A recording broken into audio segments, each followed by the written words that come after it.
Amanda Nunes ou Cris Borg? Quem é a GOAT do MMA? Chamamos a Aline Almeida Russa Nobre para ajudar a gente a responder essa resposta. Bora! 3 tapinhas.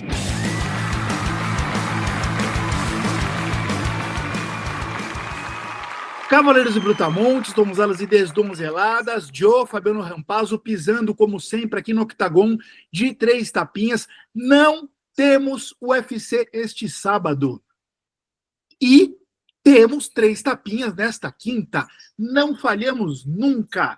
Então, isso que a gente chama aqui de pauta fria, né? Não tem um evento quente para a gente discutir nesse sábado. A gente arrumou um assunto muito interessante, que são as mulheres no MMA. Vamos decidir quem é a GOAT do MMA, mas vamos expandir essa conversa e entender um pouco a relação do esporte com o sexo feminino, com as mulheres, né? Então, assim, como que estão as categorias femininas do UFC? Vamos navegar um pouco sobre isso também. Como que a mulher é tratada dentro do MMA, na mídia, nos eventos, nas redes sociais, né? E trouxemos para esse debate todo a ilustre presença de Aline Almeida, conhecida como Russa Nobre, nos rincões das redes sociais aí, que vai ajudar a gente, né? Ela é uma analista, é uma entusiasta do esporte e vai trazer o seu olhar feminino, né? A Aline que veio, a gente resgatou, a gente encontrou ela ali na comunidade do MMA Meloto. Vai ajudar a gente com isso tudo, né? Já merece o like neste vídeo do YouTube, por favor. Trouxemos Ave César, uma mulher, para esta edição de 3 tapinhas. Dessa vez é like sem dó. Por favor, seja cavalheiro. Dê um like aqui, que ele é importante para a gente. Estamos sempre no YouTube, estamos sempre no Spotify e vamos começar sem enrolação. Ó, tá ouvindo aí, né? É o Malvado sorrindo. Agora, o Malvado, ria mais uma vez, por favor. Rio de novo. Porque a gente vai chegar agora com 3 perguntas capciosas para a Aline, para nossa convidada. Já chegou na berlinda. Dessa vez não é o Rampazzo fazendo pergunta capciosa para o Meloto e para o Barbie. Dessa vez somos nós 3, cada um, fazendo uma pergunta capciosa para ela. E quem vai fazer a primeira pergunta vai ser ele, Igor Meloto, a Wikipédia do MMA, o maior repórter de MMA deste Brasil varonil. Meloto, por favor, bem-vindo, palminhas para você. E qual é a sua pergunta capciosa para a Russa Nobre? Bem-vindo, meu amigo. Saudações, meus amigos. Bom, a minha pergunta para a Aline é o seguinte. Aline, tu é brasileira, mas se autodenomina russa. Que relação é essa que tu tem com a Rússia? E você vai torcer por Ankalaev contra o Poatan? Bem-vinda, Aline. Oi, muito obrigada. Então, vamos lá. Quando eu quis escolher um nome fantasia para me colocar no meu nick, porque os meninos achavam que era tudo igual, falavam que eu puxava saco de russo, e aí eu quis mostrar para eles que eu sou diferente, né? Por exemplo, o meu nome de nick é Russa Nobre, né? Mas sou brasileira. Gosto de alguns russos, mas nem todos os russos. Por exemplo, Ankalaev, por exemplo. Eu não gosto do Ankalaev. E numa luta dele contra o Poatan, apesar que eu não gosto do Poatan, eu torceria para o Poatan, porque eu não suporto o Ankalaev. Calma, que eu quero as coisas bem explicadas aqui. E já me surpreendeu uma resposta aí que eu preciso... Ô, Barbie, eu ia te introduzir nesse podcast, passar a pergunta capciosa para você, mas a Aline deixou a bola pingando aí que não dá para eu não chutar. Primeiro o seguinte, Aline, o Russa Nobre, então, foi uma criatividade tua para se diferenciar. E porque você tem uma predileção por alguns atletas da Rússia. Veio daí, certo? Certo. Beleza. Agora, não gosta do Ankalaev, respondeu a pergunta do Meloto. Vai torcer para o Poatan, respondeu a pergunta do Meloto. Agora é o seguinte, que história é essa de não gosto do Poatan? Explique isso para a gente, por favor. Queremos entender. Tipo assim, eu acho o Poatan um pouco arrogante, sabe? Tá. Na forma dele falar, como ele trata algumas pessoas, assim. Por exemplo, a forma como ele destratou um youtuber. Isso me deixou horrorizada. Isso foi no ao vivo, cara. Ele poderia ter chegado ali no particular, chamado o cara, conversado com ele, mas não. Então, tipo assim, eu já não gostava da atitude dele, depois disso acabou mesmo. Mas, Aline, então você deve odiar os Três Tapinhas, porque aqui a gente é arrogante pra caramba também. A arrogância prevalece aqui. Somos o podcast menos humilde da internet brasileira. Vai se acostumando, porque aqui, aliás, chegou a falta de humildade em pessoa. Barbie, por favor, bem-vindo. O maior analista de lutas desse planeta é nosso, é dos Três Tapinhas. Dê boas-vindas para a Russa Nobre, para nossa amiga convidada. E qual que é a tua pergunta capiciosa para ela, Barbie? Senhoras e senhores, reúnam-se diante do seu capitão, porque aqui eu vos trago a verdade, eu vos trago a salvação deste esporte condenado. Vamos aqui para a pergunta capiciosa para a Aline, que inclusive é uma coisa que eu vinha pensando nessas últimas semanas, eu queria levantar essa bola. Eu acho que não é uma pergunta a respeito da Aline, mas já entrando no assunto, no tema do MMA feminino, que é muito em questão ao nome da marca.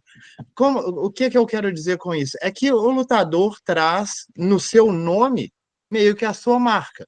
A maior parte dos lutadores se conhece por terem dois nomes, quando o nome deles são mais completos. Alguns deles nem chamam a forma que eles são chamados. O TJ Dillashaw, o primeiro nome dele não é TJ. E o que eu queria perguntar é o que ela pensa dessa questão de lutadoras, por vezes, mudarem o último nome delas por conta de casamento. Inclusive, isso acontece dentro do UFC entre duas lutadoras, né? Dos lutadores homossexuais, como, por exemplo, foi o caso da Nina Ansaroff, que mudou o nome dela para Nina Nunes, ou da Tessia Torres, que mudou o nome dela para Tessia Pennington, ou da Yana Kunitskaya, que casou com o Thiago Marreta, mudou o nome dela para Yana Santos. E eu fico pensando, tipo assim, você está lá no ápice da sua carreira, você muda o nome da fórmula. Eu não fico pensando se é tipo assim, imagina chegar a Coca-Cola e subitamente mudar o nome que eles têm. Se isso não dá uma quebrada na imagem tipo assim, até mesmo na quantidade de pessoas que procuram você, porque você simplesmente não tem mais o mesmo nome, não atrapalha o processo de reconhecimento, e o que você pensa a respeito desse tipo de coisa ainda existir? Em relação à mudança de nome, né? Eu acho que cada um ele traz consigo o seu personagem.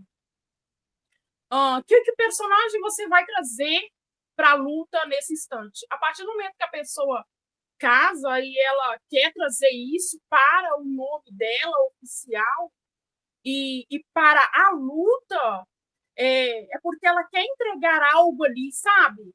Em respeito disso. E muitas das vezes a gente não vê a pessoa nem honrando isso que ele traz para a luta. Deu para entender? Mais ou menos. Porque deixa eu ver se eu entendi. É como se, ao mudar de sobrenome, por exemplo, a Yana Kunitskaya, que virou Yana Santos, ela tivesse agora que honrar um pouco o nome do marido, do Thiago Marreta. Foi isso? Explica melhor. Eu achei que ela fosse trazer, tipo assim, aquela essência de uma performance dele, sabe? Ser aquela brutamonte igual ele era. É isso que eu pensei. Entendi. Você acaba, em tese, na sua opinião, se você muda seu sobrenome, você deveria, ou você sugere que você vai buscar um pouco da essência daquele lutador. Isso, trazer, sim, um personagem. Tipo, por exemplo, vamos lá. A Rondinha. Já que nós estamos falando de MMA feminino, então, vamos embora. A Rondinha, por exemplo. Cara, na luta dela contra a Denise, o que aquela mulher tinha de Ronda? Nada, cara. Absolutamente nada. Você tá entendendo? Ela foi botada no chão várias vezes e foi uma luta horrível de se ver. Então, tipo, eu fiquei com muita raiva, porque a pessoa coloca o apelido de Honda, mas não mostra aquela essência que a Honda tem, entendeu? Uhum. Eu entendi teu ponto. Agora, o Barbie fez uma provocação interessante, aí, Barbie, não sei se a tua intenção era essa, mas que, assim, quando uma lutadora casa e muda o nome, traz o nome do marido, é indiscutível isso que eu vou falar. É óbvio. Tem, por trás disso, um certo machismo estrutural. Porque, assim, se eu sou um lutador e caso com uma mulher que tem um sobrenome Costa, por exemplo, eu não vou mudar de Fabiano Rampasso para Fabiano Costa. Mas a Aline Costa poderia mudar de Costa para Rampasso. Porque o contrário nunca acontece. Né? Aí você fala, mas a Nina Ansaroff virou Nina Nunes. Possivelmente tem uma hierarquia ali que a Amanda Nunes é um pouco superior por ser mais conhecida, mais famosa, mas passa um pouco por aí Barbie, a tua provocação, da mulher renegar o sobrenome dela, desconstruir a marca que ela vinha construindo, que esse foi o teu ponto muito bem observado, inclusive, em nome de uma cultura que é o sobrenome do homem que prevalece antes do sobrenome da mulher. É um pouco isso, Barbie? Não, com toda certeza é isso. Eu fico pensando, tipo, se a Ronda Rousey, no ápice da carreira dela, tivesse mudado o nome dela para Ronda Brown, se isso não teria quebrado a marca um pouco. Porque é isso, né? Você associa aquele nome à pessoa. Você vê um card e tá lá Ronda Brown, até mesmo eu, às vezes, estranho, sabe? Eu lembro a primeira vez que eu vi Nina Nunes num card e eu fiquei assim, quem que é essa pessoa? É uma brasileira nova, eu não conheço essa Nina Nunes, tive que ir lá na Wikipédia, aí que eu fui descobrir. E aí você pega uma pessoa que, tipo assim, tá lá na casa dos milhões de seguidores. Boa parte da galera, se ela por acaso for a bolha, não vai estar ciente dessa mudança de nome. Eu fico pensando se isso não prejudica a marca mesmo. Com certeza. Sem falar que Ansaroff era uma marca muito mais marcante do que Nunes. Ainda isso, né? Legal. Aline, está preparada para a minha pergunta capciosa? Vambora. Mas aí tem uma pegadinha às avessas. Pegadinha às avessas, porque a minha pergunta foi a mais leve dos três. Verdade. Pois é, porque é o seguinte, eu quero saber o seguinte, Aline, você...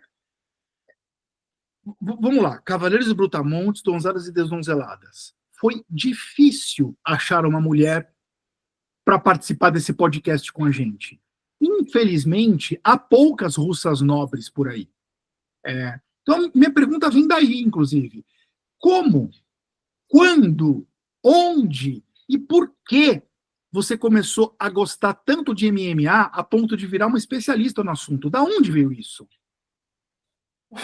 Então, vamos lá.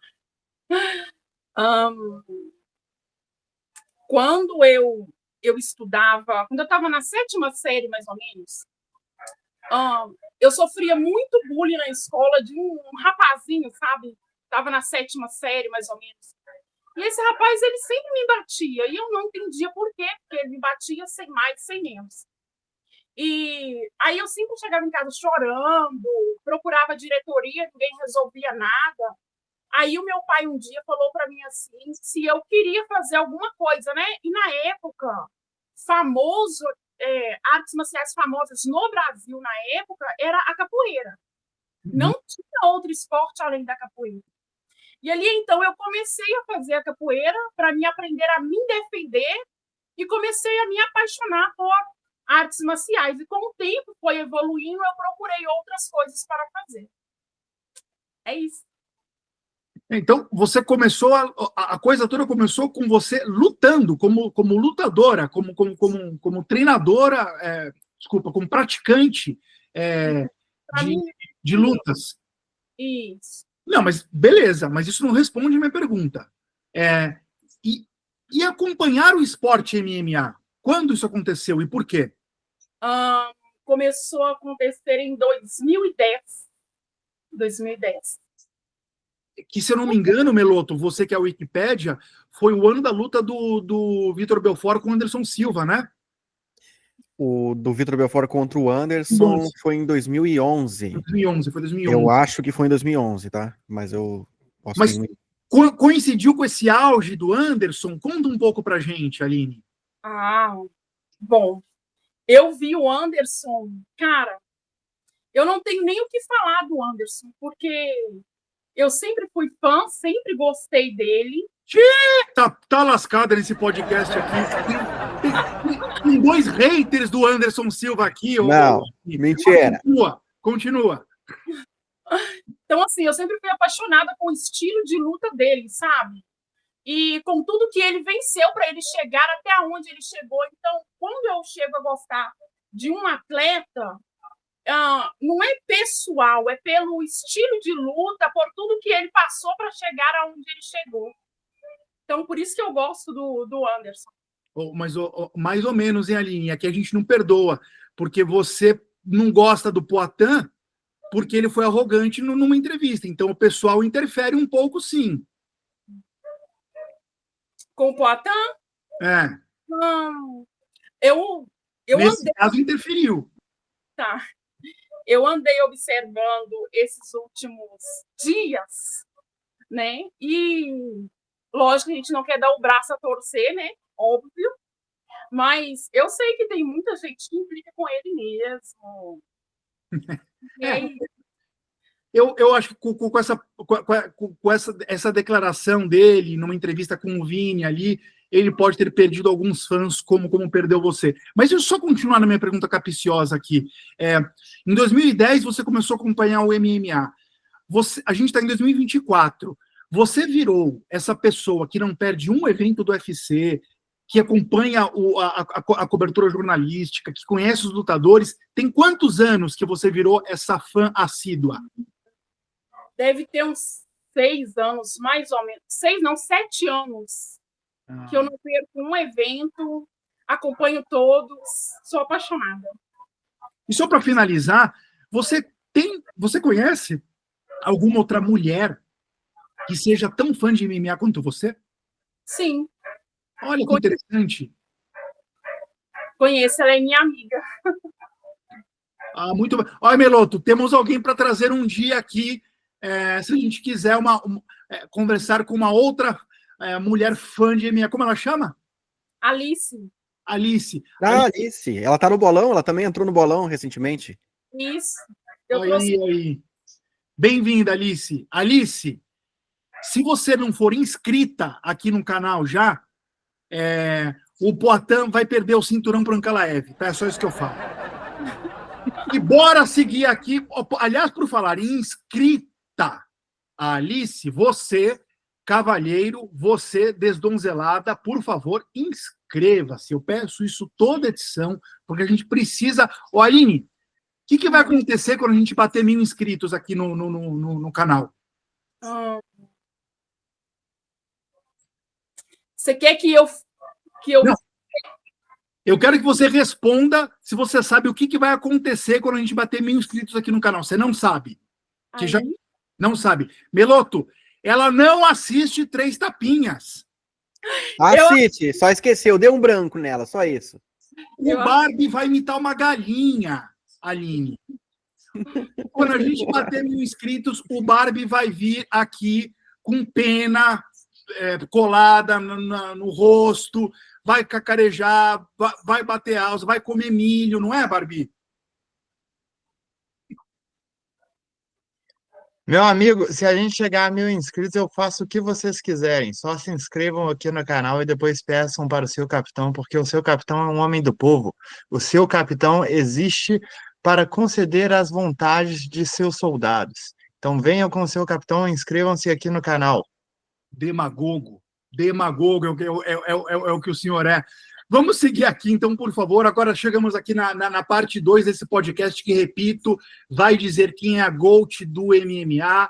Vamos falar mais sobre essa relação entre as mulheres. E aí eu tenho aqui alguns temas que eu selecionei que eu quero jogar para vocês debaterem. Tá? O primeiro tema, Meloto, é o seguinte: existe uma aridez de mulheres em cargos executivos dos principais eventos do mundo. Meloto estava me lembrando aqui que o Invicta é uma exceção, né, que tem a fundadora e presidente como mulher, mas a gente está falando também de um evento de mulheres. Salvo isso, teria que fazer muito esforço para a gente resgatar alguma mulher em cargos de relevância executivos nos principais eventos. Eu quero saber como que vocês veem isso. Começa você, Meloto, por favor. Como que você enxerga esse cenário? Por quê, né? Qual que é a tua opinião sobre isso? Bom, é que o MMA ele sempre foi um esporte meio não, né? Muito frequentado e assistido por homens. Não despertava muita atenção das mulheres, era uma coisa muito selvagem, né? Desde o início aí, dá para pegar um pouco do histórico do boxe também. E aí eu acho que tem muito a ver com isso, né? Mas com o tempo as mulheres começaram a perceber que tem espaço sim para elas, os eventos começaram a fazer lutas femininas, e aí as coisas foram mudando. Eu citei o exemplo da presidente do Invicta, que é a Shannon Knapp. Ela chegou a trabalhar no UFC, trabalhou no Strike Force, antes do UFC adotar lutas femininas, né? Ela trabalhava com essas mulheres na época, e ela foi uma grande pioneira. Ela, sim, talvez, olha, pelo que eu vi, ela está até no Hall da Fama dos esportes internacionais por ter feito isso. Ela criou um evento totalmente feminino justamente para abrigar essas mulheres em um momento muito incerto do MMA feminino na época, ali em 2010, 2011, que o UFC comprou o Strike Force, e mesmo com essa compra, o Dana White chegou a declarar na época que as mulheres jamais lutariam no UFC. Então ela, juntamente com investidores, né, claro, pessoas ali ligadas, criaram o Invicta e usaram ali essa plataforma para ter a Amanda Nunes, logo antes do UFC ter a Amanda Nunes, ela foi para o Invicta, a Cris Borg também lutou lá por anos, teve diversas lutadoras, né, Alexa Grasso foi revelada lá, Rose Namajunas, uma série de lutadoras que viraram estrelas do UFC posteriormente, foram tudo plantadas ali pela Shannon Knapp. Então, eu diria que ela é uma grande exceção mesmo no mundo do MMA. Teve depois algumas outras pessoas também. Hoje dá para dizer assim, lutadoras estão virando também dirigentes, mas ainda está um pouco escasso, né? Não tem tantas mesmo. Amanda Nunes tem cargo executivo lá no Invicta. A Julia Kitze, quando lutou no UFC, depois foi para lá também, virou matchmaker. No UFC, a Cláudia Gadelha teve aí uma função, eu não lembro qual exatamente, mas ela está trabalhando no UFC também. Então, são pessoas que já estavam no MMA, que estão virando, recebendo esses cargos. Não vem de fora, né? Então, é assim como eu vejo atualmente. Está bem escasso ainda, mas eu creio que vai evoluir e as coisas vão melhorar para as mulheres nesse sentido. Eu diria que você está sendo otimista. Eu não sei se partilho desse otimismo, o Meloto. A Shannon Knapp, de fato, é uma pioneira, como você bem pontuou aqui, e também uma exceção, como você também bem pontuou aqui. Ô, Aline, qual que é a tua opinião sobre não ter nenhuma mulher num cargo relevante executivo no UFC, por exemplo? Em muitas partes que o Igor falou, eu concordo plenamente com ele. Né? Por exemplo, o Dana White, ele disse que jamais teria mulher lutadora dentro do UFC. E aí você vê que desde 2013 ele abriu essa porta, essa oportunidade, e aí veio trazer as mulheres para o mundo do MMA. Então, assim, eu acho que com o tempo as mulheres vão ganhando seu espaço, entendeu? Elas podem sim ganhar o seu espaço. Tomara que vocês dois estejam certos e eu errado. Barbie, qual que é a tua opinião sobre esse assunto? Queremos te ouvir. Eu acho que a gente está pensando assim nessa questão de você ganhar popularidade, florar a bolha e ter mais cargos. Eu acho que a coisa vem mudando pouco a pouco, mas ela depende muito de singularidades. E, tipo assim, a Honda foi uma singularidade, a Amanda Nunes é outra singularidade, a Laura Sanko é outra singularidade, que é essa galera que, tipo assim, mesmo em um esporte amplamente dominado pelos homens, elas se destacam de tal forma que elas se tornam inegáveis. A Ronda Rousey, quando ela estava no auge, ela era o maior nome do MMA no planeta inteiro. Eu acho isso aqui indiscutível. Eu acho que eu não gosto da Ronda. Eu detesto admitir isso, mas fatos são fatos. Da mesma forma, a Laura Sanco é uma comentarista tão boa, ela entende tanto da coisa e ela trabalha de uma forma tão rigorosa que ela se tornou indiscutível, mas até hoje, tipo, ela entra lá na mesa dos comentaristas, chove de comentário pedindo para ela sair. E é muito óbvio que esses comentários não estão ligados a, tipo, não gostamos do comentário dela, porque qualquer pessoa que entende da coisa sabe o tanto que ela pesquisa e o tanto que o que ela fala é coerente. Todo comentarista tem suas falhas, mas, por exemplo, a gente tem o Cormier lá, que mesmo tendo sido um dos maiores lutadores da história, ele não faz nenhuma pesquisa. Ele entra em toda luta sem saber quem são os lutadores, sabe? A Sanko é exatamente o oposto disso e tem gente reclamando dela. Então, ainda é um esporte que tem uma visão muito machista de que as mulheres não deveriam estar lá de muita gente, e acaba dependendo de singularidades, como eu falei, vem uma Honda que estava no lugar certo, na hora certa, tinha a beleza, tinha a capacidade de definição das lutas, depois vem a Amanda Nunes com aquele poder de nocaute explosivo, depois vem a Laura Sanko com essa rigidez do trabalho dela, é esse tipo de coisa que está dependendo, ao invés de ter uma consistência na promoção das atletas, depende muito da mulher se destacar por ela mesma, na minha opinião, pelo menos neste momento.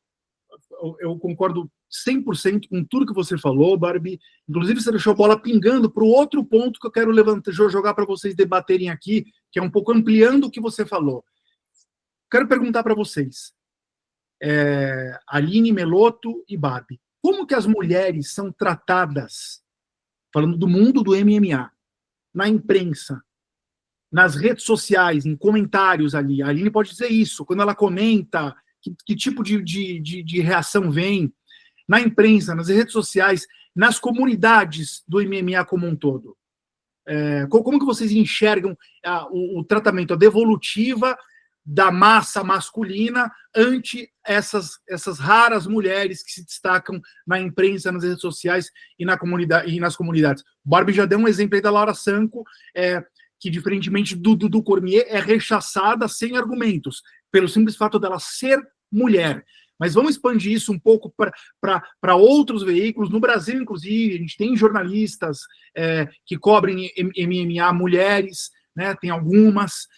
Como que vocês enxergam o tratamento dessas mulheres nesses nichos? Bom, eu vou começar então.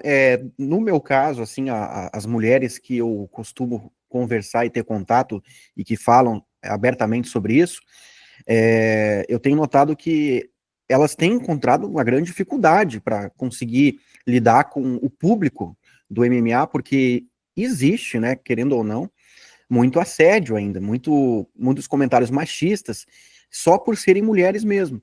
A opinião delas já é descredibilizada só pelo fato de ser mulher. Pode estar com razão, pode estar falando a verdade, aí chega um comentário lá, pô, e a louça, como é que tá, sabe? E aí não tem como conviver tão bem ainda com o público que frequenta no MMA. Eu cheguei a conversar com a Bia, do canal Olhar da Luta, essa semana, e ela me comentou que ela até sempre foi muito bem tratada pela imprensa.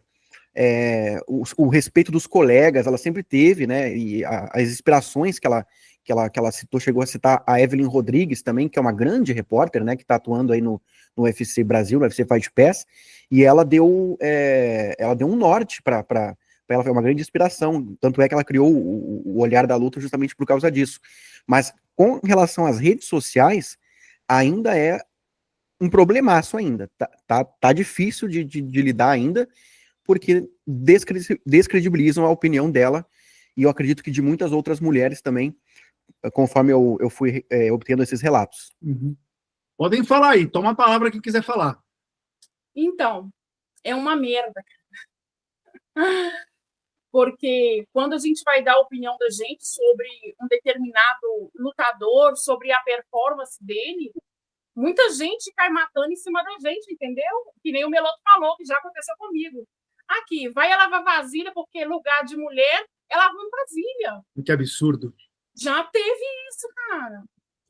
Falando que a gente não entende nada, sendo que, assim, a pessoa não vê o quanto a gente estuda um determinado lutador para a gente chegar lá e dar uma certa opinião, entendeu? E Eu vejo muito isso também. Eu entendo. Muitas mulheres sentam para falar de algo que não entende, igual a Assim, gente. desculpa te cortar, Aline, como muitos homens também falam de coisas que não entendem, né? Quantas vezes eu já não fiz comentários bobos, eu já não falei bobagem. Então, isso é um ponto também. Parece que a mulher não pode errar, né? Isso. Então, tipo assim, é muito chato isso, sabe? Isso é muito chato.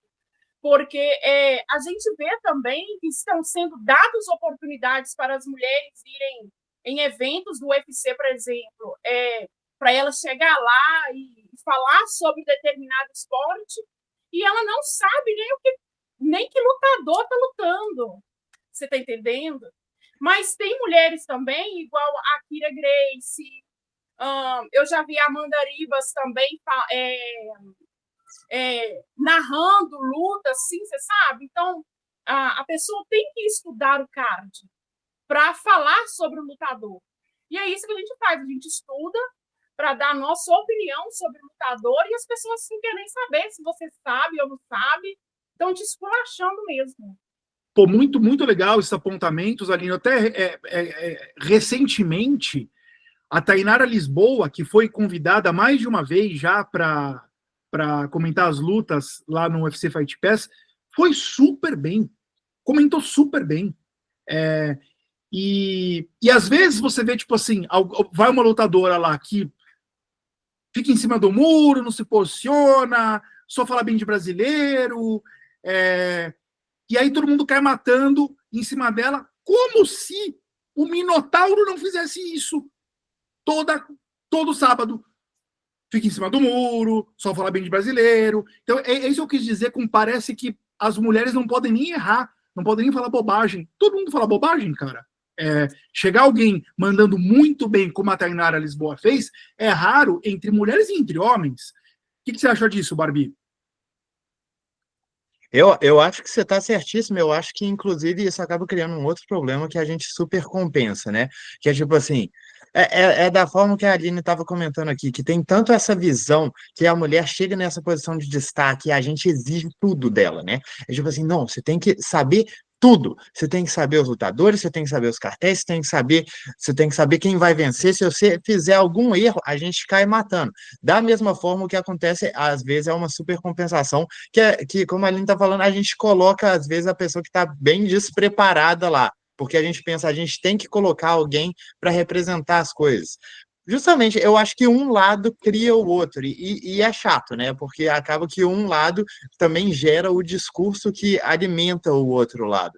Eu acho que você está certíssimo nesse aspecto, tipo, tem que valorizar as pessoas que estão se preparando bem. E da mesma forma, eu acho que tem uma galera que se prepara muitíssimo mal e simplesmente não sai de lá. Tem lá o pré-requisito fui lutador, ou o pré-requisito falo bem, sei me portar bem diante de um microfone e nunca mais sai de lá. Isso aqui eu estou falando dos homens que comentam na coisa mesmo. Acaba que a gente precisa da representatividade. E uma coisa que eu acho extremamente interessante é que, assim, isso eu vi indo em academia, treinando artes marciais, é que quando tem uma mulher que se dispõe a fazer, a praticar ou entender de um esporte que é majoritariamente dominado por homens, ela, em geral, vai estudar ou treinar 3 vezes mais, sabe? Que é justamente porque eu sei no que eu estou me metendo, eu sei que eu estou entrando num lugar que eu não vou ser bem aceita. Novamente, esse é o caso da Laura Sanko. Ela tem que fazer 3 vezes o trabalho que os outros comentaristas fazem, sabe? Então, eu acho que a opinião dessas pessoas é muito mais digna de respeito do que de homens que acham que o fato deles estarem pelo esporte já faz com que a opinião deles seja respeitável. Quem é a GOAT do MMA? Amanda Nunes ou Cris Borg? Ou alguma outra? Calma, já a gente vai falar disso. Estou deixando isso para o final. Quero jogar aqui uma outra pergunta aqui para vocês debaterem. Eu vou dar a minha opinião sobre isso no final, depois que vocês três falarem. Primeiro eu quero ouvir vocês, começando pela Aline. Aline, o que você acha das Ring Girls? Elas deveriam continuar existindo? Sim, claro. Elas fazem parte do esporte há décadas. Entendeu? Deveria sim, é o trabalho delas. e cá para nós, elas fazem a alegria da rapaziada. Quer complementar alguma coisa, Aline? Não. Então, Meloto e Barbie, por favor, quem quiser responder essa pergunta aí que eu acabei de fazer. O que vocês acham das Ring Girls? Deveriam continuar existindo? Então, eu vou falar aqui, cara, que no meu gosto pessoal, sim, deveriam continuar, porque me enterte ali, me entretém. Eu acabo gostando do que eu vejo. Eu sei que muitas pessoas não gostam, diante até de outras pessoas, quando estão assistindo, por exemplo, ao lado da mulher, da família, da mãe, sei lá, aparece aquelas mulheres lá com vestidos curtos e tal, talvez se sentem desconfortáveis, não sei, mas eu acredito que deveria continuar existindo, sim. Eu acho que é a mesma coisa de alguém chegar e dizer, eu não quero que a imprensa exista, não quero que esses criadores de conteúdo existam. Cara, é um trabalho, existe demanda, existe patrocinador que investe, movimenta o mercado. Isso aí é uma tradição há muitos anos, há décadas e décadas. Começou no boxe, né? Na década de 50 ali, que era como eu disse, era um esporte, o MMA, as lutas em gerais, eram esportes predominantemente assistidos por homens, e como só tinha homem aparecendo na tela ali, deram um toque feminino para não ficar aquela coisa só de aparecer homem o tempo todo. E já era um esporte consumido por homens. Então, eu acho que as coisas mudaram um pouco hoje com o tempo, mas não creio que isso deveria acabar, porque faz parte do entretenimento, virou uma tradição. Tem outros esportes também, não é só na luta. A gente vê no futebol, as líderes de torcida, elas movimentam, engajam com o público, fazem a coisa acontecer. No UFC, até as Octagon Girls não tem tanta abertura para fazer outras coisas, além de ficar ali circulando com a plaquinha, né? Mas em outros eventos elas são mais atuantes, entregam premiações, tão frequentes em outros momentos, não só naquele momento ali. Então eu acho que deveriam continuar existindo, sim. Eu sei que em outros locais, em outras culturas, isso não é tão bem visto, né? Mas dentro da cultura do ambiente que eu vivo, para mim tá totalmente ok e não tem problema nenhum. Eu prometi, eu tô me coçando para falar aqui, mas eu prometi que eu ia falar por último. Barbie, sua opinião. Cara, eu acho Ring Girl uma coisa. Assim, eu não entendo como é que essa parada ainda existe em 2024. Eu acho muito doido, sendo bem sincero com você. Porque eu acho que a Ring Girl é tipo assim, é o resquício de uma imagem que o UFC tá tentando se desassociar, que é justamente de ser apelativo para aquele homem mais primitivo do planeta. Aquele cara que quer ligar a TV e ver mulher seminua, ver sangue e ver violência. Se bobear, eles colocariam até um carro acelerando ali no canto, que é para apelar ainda mais, sabe? Ou então, tipo assim, as mulheres batendo a latinha de cerveja, virando tudo em cima dela, uma besteira assim, sabe? O que eu acho é, tipo assim, é o resquício disso. O UFC mudou até a entrada deles, que era com o Face the Pain, que tinha o gladiador. Tipo assim, eu gostava pra caramba daquela entrada. Mas é isso, ela apelava para essa coisa da violência, para essa coisa de, tipo, o animal que está dentro de você. Eu acho que a Ring Girl é um resquício disso, cara. Para mim, ela não faz sentido algum estar lá, porque existe uma mulher seminua me anunciando o round. Eu entendo perfeitamente o que o Meloto falou, e eu acho que o ponto de vista dele faz sentido, que é a questão do entretenimento. Eu entendo que existe público que gosta de ver isso. Eu só acho que essa é uma imagem muito primitiva que não deveria estar ligada ao esporte que a gente está querendo ser. Vocês sabem que eu sou purista em relação ao esporte, mas tipo assim, eu sou mesmo, né? Eu não gosto de ver conferência pré-luta, eu não gosto de trash talking. Para mim, tudo isso é bobagem, e se isso deixasse de existir, deixassem só a luta, para mim seria melhor. Então, com esse ponto de vista, eu também acho que você vê a mulher seminua é uma bobagem que apenas ajuda a imagem do esporte a ficar ainda mais deteriorada, a aparecer aquela coisa que era marginalizada justamente porque era uma violência tão grande que boa parte da sociedade não aceitava. E isso é um resquício disso. Ó, nunca na história deste podcast eu concordei tanto com o João Menegali Barbie como nesta edição. Eu discordo frontalmente da Russa Nobre, da Aline e do Meloto. Primeiro que eu acho uma coisa cafonérrima. Você já começa a dar, é cafona, essa é brega, assim. Mas para além disso, é uma sexualização do corpo feminino, é a antítese do progressismo, e é exatamente o que o Barbie falou. É você edificar, promover, dar luz ao homem mais primitivo que existe. A própria Aline falou, e tem muito homem que adora, hein? Exato, você alimenta esse tipo de cultura. Engraçado, né? Por que quando as mulheres lutam, não passa um ringman, um octagon boy com a plaquinha lá? Você, Aline, deveria brigar por isso, a menos, me perdoe, né? Não vamos entrar nesse assunto aqui, a menos que você não seja uma heterossexual. Mas se essa dinâmica faz sentido, as mulheres deveriam estar pleiteando por octagon boys, que para mim seria tão bizarro quanto, eu não estou defendendo isso, não me entendam mal. Para mim não tinha que ter nenhuma coisa nem outra. A gente está ali para ver luta. Nesse sentido, eu sou um purista como Barbie. Você ter, no meio de um round, entre uma mulher seminua, rebolando, anunciando, siliconada, mandando beijinho. O próprio Meloto falou que isso teve origem na década de 50, quando não existia o feminismo, não era uma pauta no mundo. A gente está falando de um mundo pregresso, retrógrado, antigo, ultrapassado.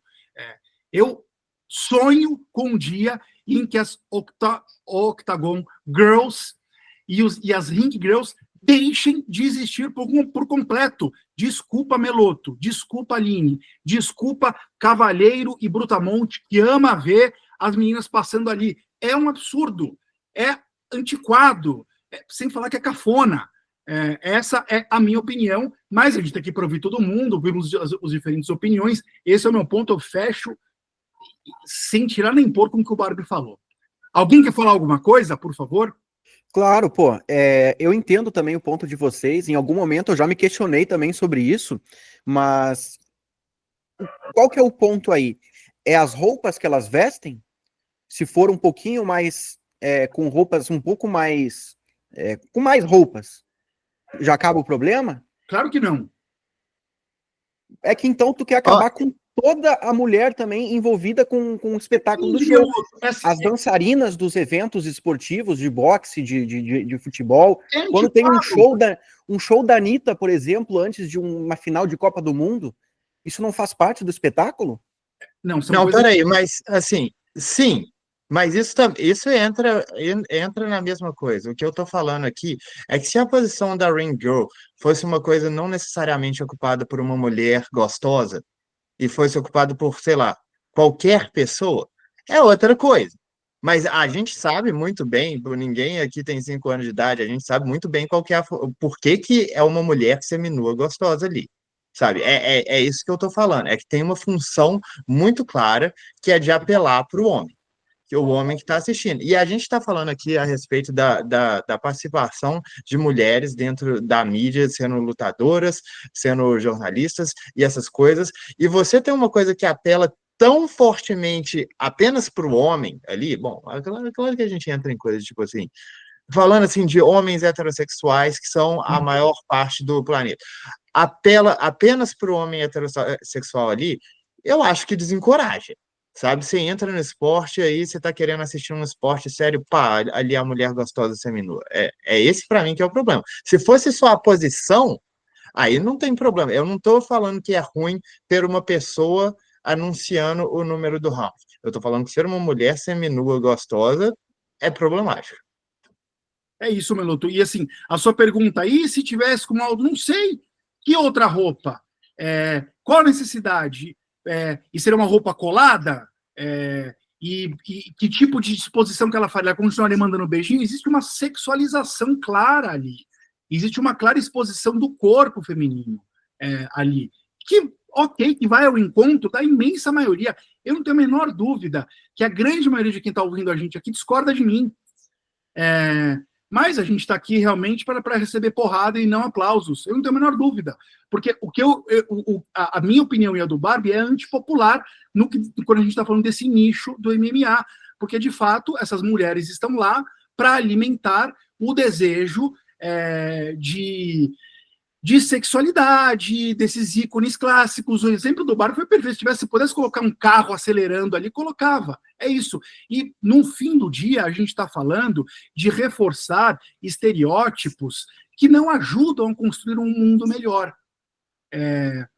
Eu acho que todo mundo espera viver num mundo mais igual, mais justo. E se a gente está falando de igualdade, de equidade de gêneros e tudo, brigando por isso, isso passa por essas transformações sensíveis na sociedade, como, de repente, o UFC vem ao ar, normalmente numa coletiva, estamos, a partir desse próximo sábado, abolindo as Octagon Girls. Não haverá mais. A gente vai anunciar a transição entre rounds de outra maneira. Isso, para mim, seria uma evolução da sociedade. Esse é o meu ponto. Aline, o que você achou do que eu e o Barbie falamos? Porque você é uma mulher que está presente aqui, a gente precisa te ouvir. O que você achou dos nossos pontos de vista? Bom, faz sentido, tá? A parte delas sensualizar muito, vende muito isso, né? É tipo aquele negócio de meu corpo, minhas regras, você tá entendendo? Mas se um cara tocar, dá mó problema. Dá mó BO pro cara.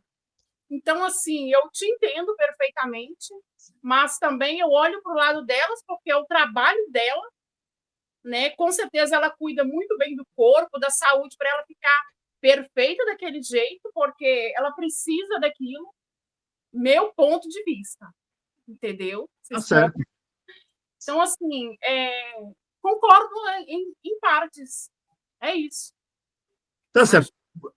Vamos para o próximo assunto aqui, antes da gente, então, chegando. Quem é a GOAT do MMA? Amanda Nunes ou Cris Borg? Já estamos chegando ali. A última lebre que eu quero levantar para vocês debaterem aqui é o seguinte: como que está o MMA feminino hoje? Na opinião de vocês, ele está em ascensão ou ele já esteve melhor? Começa você, Barbie. Eu honestamente acho que já esteve melhor. Eu acho que, apesar da gente ter a categoria dos pesos mosca feminino, que tá cheia de promessas, recheada de lutas bacanas, e a categoria dos palhas também tem lutas bem bacanas a oferecer, eu acho que a gente tem uma estabilidade muito xoxa na categoria dos pesos palhas, porque a campeã basicamente não luta e o UFC parece não estar fazendo nenhum esforço para fazer a Zhang lutar, sendo que ela possivelmente é a melhor lutadora do planeta hoje e o UFC não está fazendo nenhum esforço para fazer ela lutar. Nos pesos moscas, a gente tem como campeã a Valentina, que acaba que, todo mundo sabe que eu não gosto da Valentina. Eu só falo que a impressão que dá é que não tem rotatividade nessa categoria, né? Porque foram 3 lutas seguidas de Alexa Grasso contra a Valentina Shevchenko. E a categoria do peso galo e do peso pena basicamente estão numa decadência sem volta. Eu digo sem volta, eu sei que é exagero, mas eu lembro de ter feito há alguns meses atrás um paralelo do top 5 da categoria dos pesos galos de hoje para 5 anos atrás, e eram exatamente os mesmos nomes. Eu acho extremamente problemático isso. É prova que, o peso galo é a categoria feminina. É a categoria estelar feminina, é a categoria da Ronda Rousey. Por algum tempo foi a única categoria feminina dentro do UFC, sabe? Sempre foi a categoria de maior nome. E atualmente tem como campeã a Juliana Penha, que ganhou o título numa decisão extremamente contestada, que só deixou todo mundo que estava assistindo pensando como que grande parte, se não todas as ex-campeãs, teriam vencido as 2 lutadoras naquele confronto, sabe? Então eu realmente acho que o MMA feminino já viu dias melhores. Eu não acho que seja uma coisa que sem volta, eu acho que o investimento está maior, eu acho que em consequência a gente vai ter atletas melhores nos anos vindouros, mas neste momento eu acho que a situação está meio triste. Meloto, concorda com Barbie? Enxerga por um outro prisma? Conta pra gente. Eu concordo em partes, porque realmente as categorias elas ficaram um pouco monótonas agora. As lutadoras que a gente acompanhou o auge e acredita que são as maiores de todos os tempos estão se aposentando, estão deixando o MMA. Mas, por outro lado, eu acredito que o auge está por vir ainda, está em ascensão. Ao mesmo tempo que deu uma estagnada, mas vai evoluir bastante, porque o esporte das mulheres, o MMA feminino, é um pouco ainda, tá nos primórdios ainda, eu acredito. A gente teve a Ronda Rousey há pouco tempo aí, que para mim era como se fosse a Royce Gracie do esporte, porque ela finalizava as lutas quase sempre do mesmo jeito, né, com lutadoras unidimensionais, boa parte delas. Aí depois a gente teve ali... até a linha do tempo não tá exatamente fiel à realidade, mas a Cris Borg eu posso colocar aqui como o Vanderlei Silva do esporte, pelo estilo agressivo de ser, né, do MMA feminino. Aí veio a Amanda Nunes, com aquela evolução, aquele jogo mais completo, um pouco mais cerebral, né, eu posso colocar ela como o Anderson Silva, talvez, porque ela finalizava as lutas de forma contundente. Aí veio a Valentina Shevchenko, técnica, um robozinho, o Jorge St-Pierre, talvez, e eu acredito que a semente está sendo plantada para vir lutadoras muito melhores daqui para frente. A gente tem visto aí agora no UFC 300 duas chinesas fazendo a luta co-principal do card. Olha só, dependendo da perspectiva que a gente tem, né, se eu tô no Brasil aqui, acho que o MMA feminino deu uma piorada. A Amanda Nunes saiu, a Cris Borg está saindo. Pergunta para os chineses se o esporte está em ascensão ou tá ruim, né? Eles vão dizer que está em ascensão, porque estão tendo lutadoras grandiosas aí. Há pouco tempo atrás, nesse ano, a primeira luta da história feminina na Arábia Saudita. Então, eu acho que ainda está em ascensão, ainda tem muita coisa para vir. A John Jones, do MMA feminino, tá para chegar ainda, eu acredito, vai evoluir muito mais. O Aline, concorda mais com o Meloto? O esporte, o MMA feminino está em ascensão, ou concorda mais com o Barbie? Já esteve melhor? Então vamos lá. Ela teve o seu altos e baixos. Você está entendendo? Começou alto, né, em um nível muito grande de competição, deu a sua caída e eu acredito que vai levantar de agora em diante. Por exemplo, com essas novas lutadoras que estão chegando, né? Eu acredito muito. Parece até que o Igor leu os meus scripts. Oh, Jesus. Você tem alguma fã, alguma lutadora que você historicamente é mais fã? Então vamos lá. Contrariando Barbie, eu fui uma grande fã da Ronda Rousey. Pelo seu estilo de luta e como é que eu falo? E ela era muito vocal também, tinha uma personalidade muito interessante também, né? A personalidade, a história dela, tudo me fez gostar dela, sabe? Gosto muito da Amanda Nunes também, já fui uma hate da Amanda Nunes. Hoje eu gosto bastante da Amanda Nunes pela evolução dela, porque uma lutadora de verdade, ela tem que buscar evoluir, não pode parar no tempo. E eu acredito nisso, entendeu? Que com a evolução pode se melhorar, com certeza. Eu acho que essa pergunta foi muito bem respondida, eu não tenho nada a acrescentar, porque eu acho que todos vocês trouxeram bons pontos. Mas aí eu tenho a concordar até um pouco mais com o Meloto, de que não tem mais volta, né?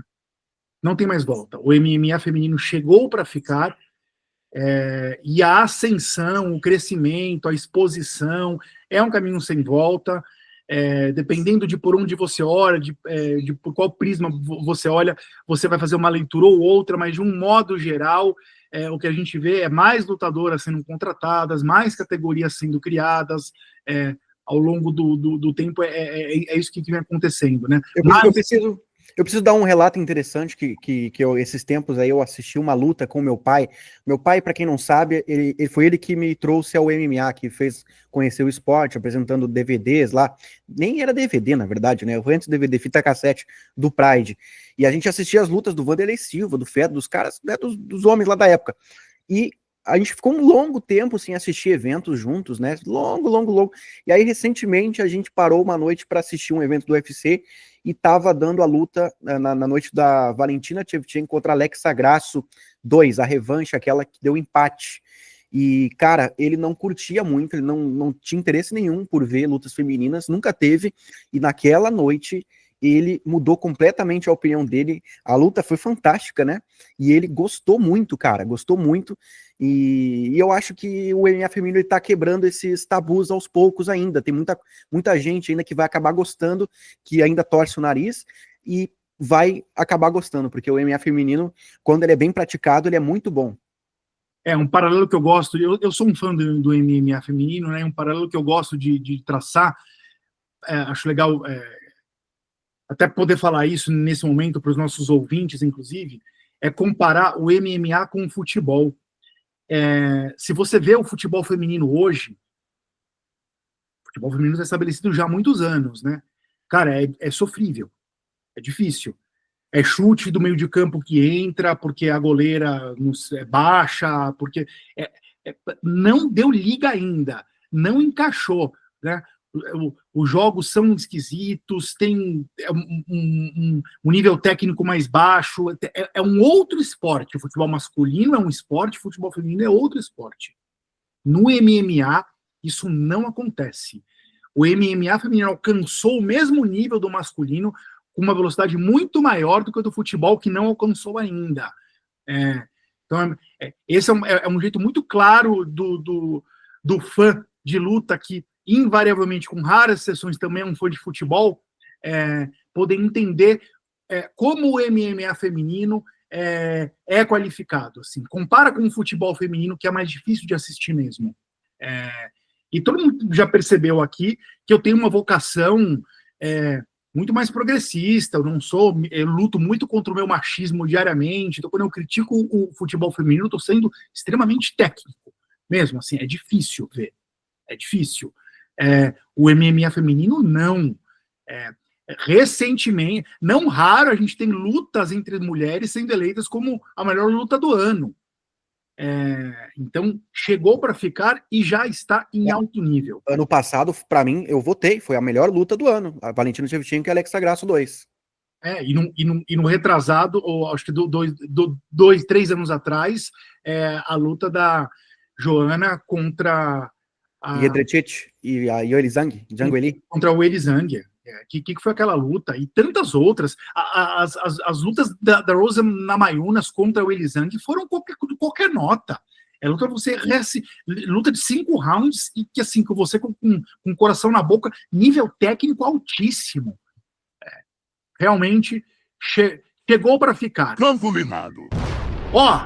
Eu tô parecendo agora, eu não costumo fazer isso aqui, hein? Ficar prometendo uma coisa pro final e tudo mais. A gente vai falar agora, rapidinho, pincelar o campo minado, e aí a gente vai para quem é ghost do MMA. Campo minado, só um recap do evento passado, em que tivemos, eu apostei na Wang Kong vencendo a Gabriela Fernandes e errei, coisa rara acontece. Errou! Errou, senhoras e senhores! Errou! Coisa rara, mas acontece. Errei. Meloto, qual foi o teu palpite? Bom, meu palpite foi no Loner Kavanagh, vencendo o José Ochoa. Check para mim. Barbie? O brabo aqui tem nome, meu palpite foi no Petr Yan, vencendo o Daiko. Infelizmente acertei. E é isso aí. Agora, Barbie, Rampaz errou! Rampaz errou! Ô, Aline, o que acontece quando alguém erra um palpite aqui? Você paga mico. Olha, se você errasse essa, eu derrubava você dessa chamada, hein? Eu pago mico. Como não temos evento neste sábado, o meu mico fica para o podcast que vem. Vou pagar um mico, I promise. Tá dito, tá falado. Quem é a GOAT do MMA? Chegamos. Vou começar, antes da gente entrar nessa discussão, que eu estou o tempo todo falando aqui, Amanda Nunes ou Cris Cyborg? Algum de vocês incluiria nessa disputa de quem é a GOAT a Ronda ou a Valentina? Ou concordam que está afunilado nessas duas? Eu concordo que tá Olha, você- afunilado nessas duas. Concorda, Pra mim, Lino? eu vou ser bem sincero aqui, eu acho que se você coloca alguém que não é a Amanda ou a Cyborg, você tá deixando o fanatismo falar alto demais, cara. Essas duas estão bem acima do resto. Pô, não é nem fanatismo, é reiterismo, né? Concorda, Aline? Concordo plenamente com o Barbie. Isso é fato. Então, sobrou essas duas. Amanda Nunes ou Cris Cyborg? Quero saber a opinião e o porquê da Aline, quero saber a opinião e o porquê do Barbie, quero saber a opinião e o porquê do Meloto. Só que quem vai começar desta vez sou eu. E, na minha opinião, é a Amanda Nunes, e eu vou explicar por quê. Eu entendo a Cris Cyborg estar nessa disputa. Porque tem um argumento muito, muito poderoso, que é a devastidão que ela fez no MMA feminino em diversos eventos. E por muitos anos. É muito tempo no auge por uma lutadora, vencendo todo mundo, ou quase todo mundo, que passou na frente dela. É um acúmulo de cinturões. Então, você tem uma narrativa que pode justificar colocar a Cris Cyborg nesta disputa, nessa discussão. Mas, para mim, essa narrativa não se sustenta em colocar ela como a GOAT. E eu explico por quê. Do lado dela tem a Amanda Nunes com uma narrativa muito poderosa também. Né? Reinou também por muitos anos, enfileirou excelentes lutadoras no UFC, no topo da cadeia alimentar do esporte, na primeira divisão do esporte. Reinou ali. Quando perdeu, foi da luta seguinte, amassou a Juliana Penha. Então, é muito fácil também defender a Amanda Nunes nessa discussão. E aí fica as duas ali, né? Com bons argumentos, com boas narrativas. Quase que um empate técnico. Como que se desempata uma coisa?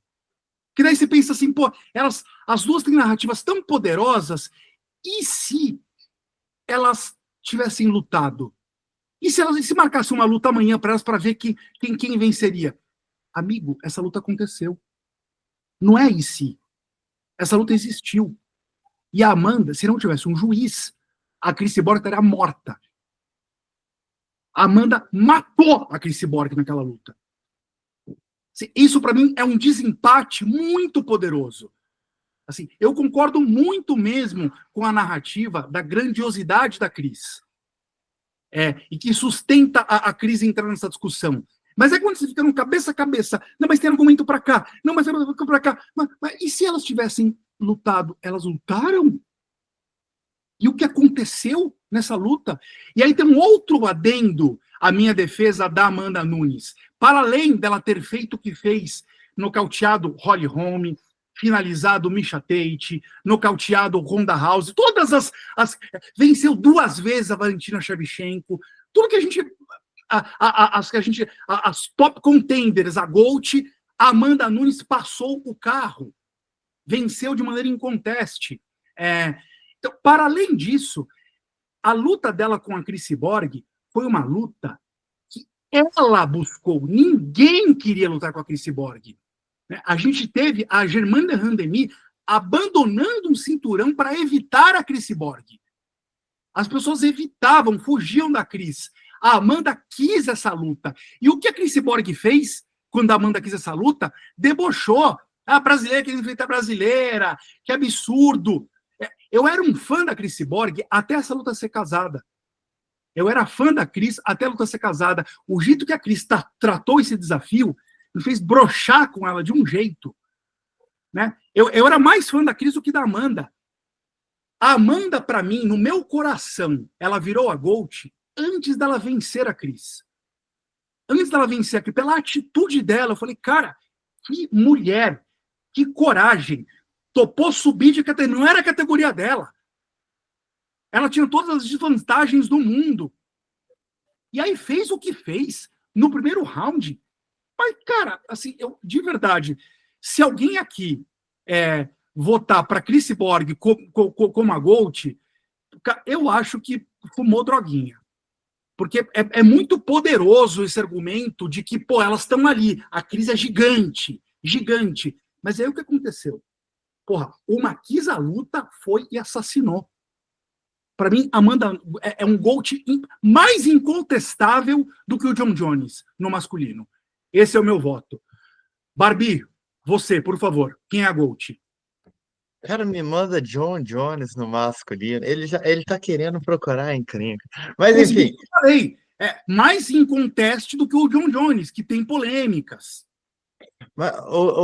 A minha opinião segue a do Rampazzo.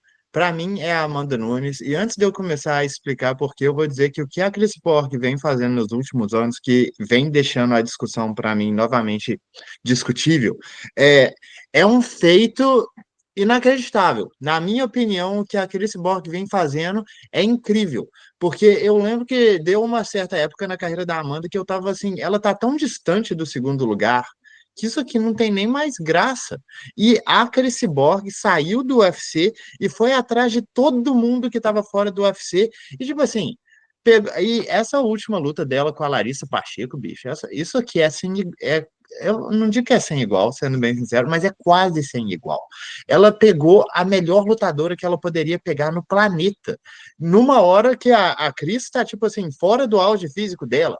É óbvio para todo mundo que vê, ela entrou na luta sendo mais lenta, ela entrou na luta sendo menos poderosa, mais fraca fisicamente, coisas de envelhecer mesmo, sabe? E ela ainda assim dominou 4 rounds daquela luta sem problema algum, contra possivelmente a melhor lutadora que o planeta tinha para oferecer para ela naquela época. Cara, foi realmente uma performance assim, incrível da Cris nessa altura da carreira dela, e eu acho que emparelhou as coisas mais. Eu acho que a Cris cresceu muito depois que venceu essa luta, e aí, antes disso ela já estava sendo uma campeã extremamente dominante no Bellator, vencendo outros nomes grandes, tipo a Julia Budd e a Cat Zingano. Então, assim, o motivo que eu acho, eu não quero repetir o que o Rampazzo falou, mas o motivo que eu acho que desnivela as duas, o motivo que eu acho que a Amanda fica claramente na frente é o mesmo do Rampazzo, mas com uma justificativa diferente, porque eu não sou um cara que acredita que confronto direto valha tanto assim, porque eu acho que se você utiliza confronto direto para falar, esse aqui é o maior da história porque ele venceu o segundo maior, eu acho que você está entrando muito na questão de, tipo assim, o melhor lutador da história, ele é teoricamente invencível, mas na minha opinião não existe invencível, e eu acho que qualquer lutador está sujeito a ser derrotado. Então, na minha opinião, o que define melhor da história é constância. É você estar no alto nível ao longo de anos, vencendo lutadores de diversos estilos diferentes. Talvez você perca, mas desde que você vença muito, você ainda está lá no alto para mim. Isso aqui é uma coisa que eu já falei várias vezes ao longo dos nossos podcasts, que eu não conto derrota tanto assim. Ah, mas Barbie, meu capitão, por que então você acha que essa luta é o que define quem é a melhor da história? Porque não existe no cartel da Cyborg nada que equivale à própria Cyborg no cartel da Amanda. Acaba que as duas tiveram carreiras estelares, né? A Cyborg foi campeã em todos os eventos que ela passou, venceu diversas lutadoras do mais alto nível, dominou o MMA feminino ao longo de mais de uma década, venceu diversas top 5, enquanto a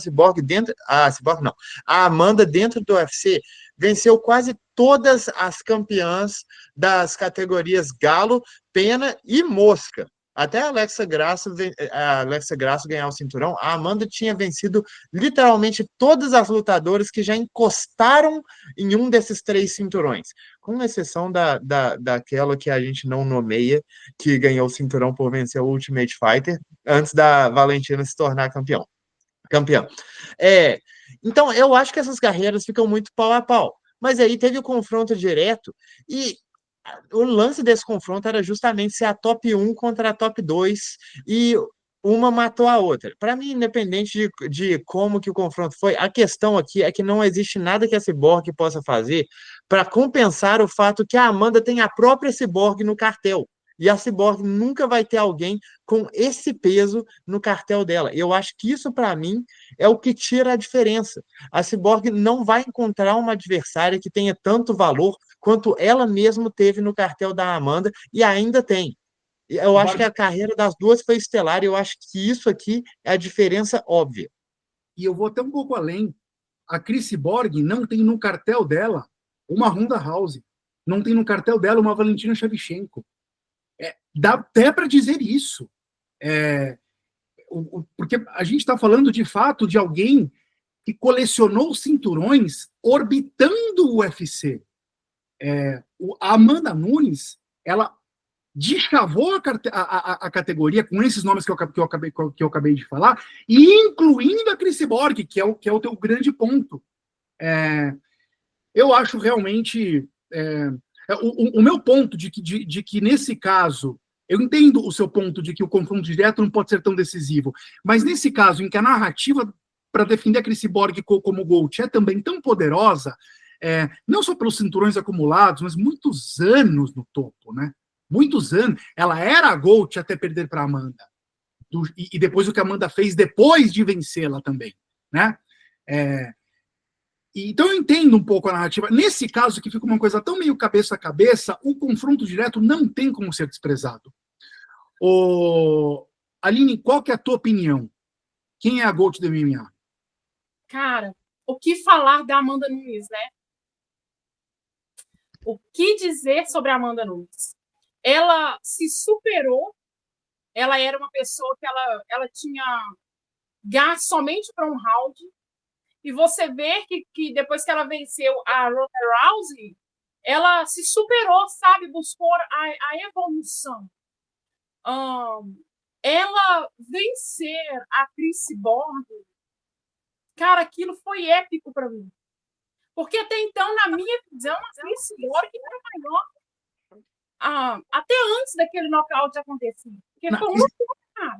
A Cris Borg era invencível, não se imaginava alguém fazendo com a Cris o que a Amanda fez, né, Aline?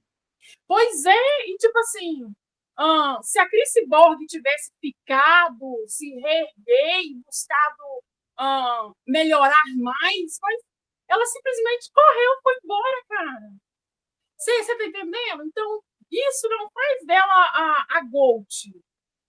Então, na minha visão, a GOAT é a Amanda Nunes, que ficou, lutou, perdeu para Juliana Pena, voltou, treinou, melhorou e venceu. Isso que é dar o seu melhor e mostrar o seu melhor. Não tem o que falar. Antes de passar para o Meloto, a Aline trouxe um ponto interessante e, sem eufemismos, eu vou repetir as palavras que você usou. A Cris correu do UFC. Assim, esse é um ponto. A Cris saiu depois colecionando cinturões, lutas e lutadoras fora do UFC, porque foi expulsa pela Amanda e porque não quis a revanche. Falava uma coisa... Não, peraí. Eu acho isso tremendamente injusto, e eu falo assim como... Deixa eu só...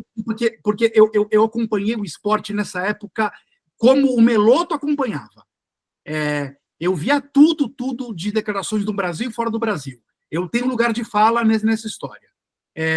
Ela falava que queria, chegou a entrar numa luta com camiseta pedindo a revanche, eu lembro disso, e nos bastidores fez o oposto, Barbie.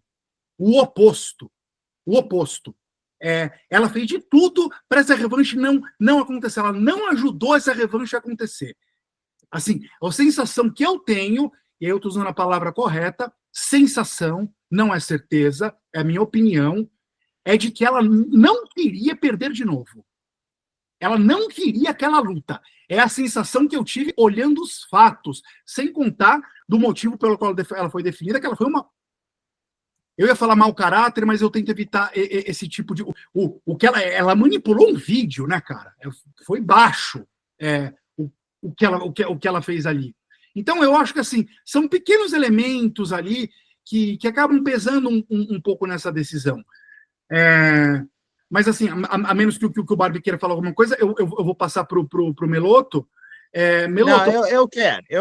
Porque eu, honestamente, eu acompanhei isso também, e eu sempre tive no discurso da Amanda, pelo menos nesse confronto aqui, eu sempre defendi ela, mas eu achei que, nesse caso, eu achei que o que a Cris fez foi certo, porque ela estava enfrentando ali, a questão era que, para ela enfrentar a Amanda, ela teria que renovar o contrato dela de uma forma extremamente desfavorável, e isso era uma coisa extremamente explícita, e tipo assim, você via a declaração constantemente do Dana sacaneando a Cris, humilhando a Cris, falando que ela estava correndo da Amanda, que ela não queria a luta de verdade. E eu lembro que, tipo assim, eu mesmo que igual eu falei, eu sempre fui mais fã da Amanda, defendi muito elas nesse aspecto, mas eu tava falando assim, cara, se a Cris sair do UFC, eu não vou nem achar errado, porque olha esse chefe dela. Beleza, eu acho que ela quer a luta, mas a luta vale tanto isso, a ponto dela renovar com um cara que tá constantemente fazendo a caveira dela na mídia por um valor que não é justo. Oi? Você está ignorando a edição do vídeo? Não Eu dá. nem lembro que vídeo foi esse, para ser sincero com você. Que vídeo foi esse? Meloto, você lembra certinho dessa história? Eu não lembro, eu não acompanhei direito na época. Ela editou um vídeo, pediu desculpas depois por isso, assumiu a culpa, mudando as falas do Dana White. Ela saiu do UFC por esse motivo. Mudando as falas, ela fez uma edição mentirosa, quase foi processada por isso. Mas aí pediu desculpas, reconheceu, eu errei, pediu desculpas, não teve processo. Editando as falas do Dana White, dizendo, forçando a revanche. Ela não queria a revanche. Por quê? Eu não sei. Eu não estou na cabeça dela, seria presunção demais aqui, eu não quero ser injusto. Mas a sensação que eu tive é que ela achava que não estava confiante a ponto de achar que venceria uma revanche. Mas qual que era o conteúdo do vídeo? O que que falava no vídeo? Isso, eu não lembro mesmo dessa história. O que que o vídeo dizia? Era um vídeo de uma conversa dela com o Dana White, que ela editou a fala, dando a entender que ela queria a revanche e que ele estava dificultando. Ela trocou falas. Ela fez uma edição. Provavelmente você tem a sua opinião porque você foi influenciada por esse vídeo que ela postou. E ela Mano, eu nem lembro desse vídeo. O que eu lembro eram de constantes declarações do Dana White. Eu vou resgatar depois. Então, eu vou resgatar. Depois a gente volta na próxima edição. A gente pode fazer uma pesquisa para trazer, eventualmente, até o próprio vídeo, o pedido de desculpas da Cris com relação a isso. Mas, enfim, eu acho que a gente não precisa deste episódio para determinar. Eu quero passar a bola para o Meloto e dizer uma coisa aqui até para a nossa audiência. Eu não sei qual vai ser a opinião do Meloto. Dias atrás, eu sei qual era a opinião dele, eu não sei se ele mudou, se ele pesou outras coisas, eu realmente não sei qual vai ser a opinião do Meloto com relação a isso. Em defesa do meu voto, eu só acho que tem muito peso a busca pela luta da Amanda, ou seja, a Amanda buscou este lugar de GOAT. Ela buscou este lugar. Eu acho que isso tem muito peso. Ninguém queria a Cris. As pessoas fugiam. As atletas fugiam da Cris.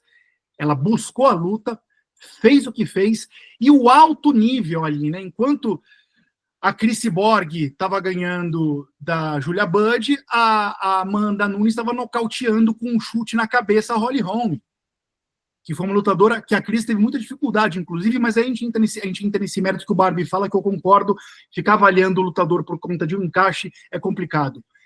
Não acho que é isso que define. Mas acho que o nível de enfrentamento que a Amanda teve no peso galo, naquele reinado absurdo, a Cris Cyborg não encontrou na carreira dela. Essa que é a verdade. Meloto, por favor, seu veredito. Bom, eu dei uma pesquisada rápida aqui sobre esse vídeo, né? Deu para ver mesmo que ela pediu desculpas e que foi um vídeo que a equipe dela manipulou e que ela se arrependeu logo depois que postou. Uhum. E o Dana White, né, criticou ela, falou que ela não queria lutar no UFC mesmo, não queria a revanche com a Amanda Nunes. Na época, a narrativa que o UFC usou foi essa, a declaração do Dana, né? E enfim, ela saiu do UFC, né? Acabou saindo. E assim, eu acho que o que mais importa, galera, não é o confronto direto. Na minha opinião, a Cris Cyborg ainda é a GOAT do MMA. a Amanda chegou a ultrapassar ela com o confronto direto, porque naquele momento realmente as coisas estavam muito empatadas ali, não tinha muitos feitos da Cris, mas ela continuou lutando, ela continuou vencendo lutas valendo título mundial.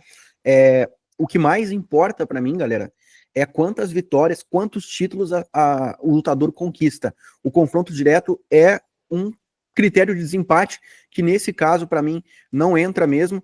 A Cyborg venceu uma coisa que poucos atletas vencem. Você pode vencer os lutadores, você pode vencer o peso, né, o desafio do peso, de subir de categoria, conquistar 2 cinturões, mas a Cyborg venceu o tempo. E isso é uma coisa que poucos conseguem. O John Jones está fazendo isso.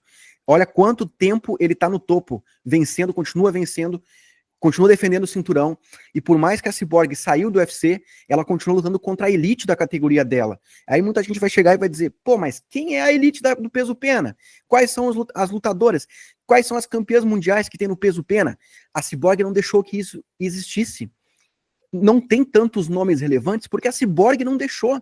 A Amanda pegou uma categoria já consolidada com ex-campeões, porque tinha a Ronda Rousey, né? Mas teve um troca-troca ali de cinturão, que foi para um, foi para outra. Aí, claro, a Amanda Nunes conseguiu impactar mais as vitórias dela, porque pegou uma categoria já consolidada. A Cyborg pegou desde o início da categoria até o final, até hoje, ainda continua como campeã. E acabou de vencer o maior nome da atualidade no MMA feminino, que é a Larissa Pacheco. Me desculpem, mas ela é o maior desafio que ela poderia vencer hoje, ela venceu. Todo mundo fala da Kayla Harrison.